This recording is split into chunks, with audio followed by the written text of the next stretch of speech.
Hey everybody. We have started the second half of this year's legislative session, and both bodies of the General Assembly have been very busy. In just this term alone, the General Assembly has drafted nearly 10,000 amendments, bills, and resolutions. So let's get into it. Week 6 in the House, we had some notable highlights.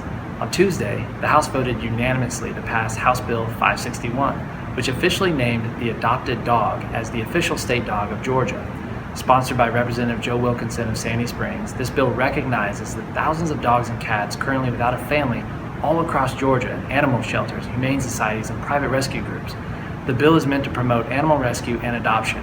I myself am a proud owner of a rescue dog, Harry, who some of you may have seen around the neighborhood or in my Twitter photos. So I'm very supportive of our state raising awareness and finding loving homes for these animals. In other news, a more serious and controversial bill has made its way to the House floor, HB 859, known as Campus Carry. The bill is intended to prohibit public universities in Georgia from implementing their own gun safety measures on campus. The bill would allow any individual an affirmative right to carry firearms in libraries, at tailgates, and generally throughout campus. The bill does carve out some very limited exceptions. HB 859 was adopted by the House Rules Committee on Friday and will receive a full House vote on Monday. In fiscal news, the House passed the proposed 2017 budget this week. The state budget is set by a revenue estimate of $23.7 billion. This reflects an increase of about 8.8% from previous years and includes additional funding for transportation as a direct result of the passage of HB 170 last year. The budget contains a 3% raise for teachers and state employees, which is their first pay bump since the recession. The budget also contains about $300 million to reduce previous cuts in state education spending. Now finally, I want to address a piece of legislation that will undoubtedly consume headlines in the weeks ahead.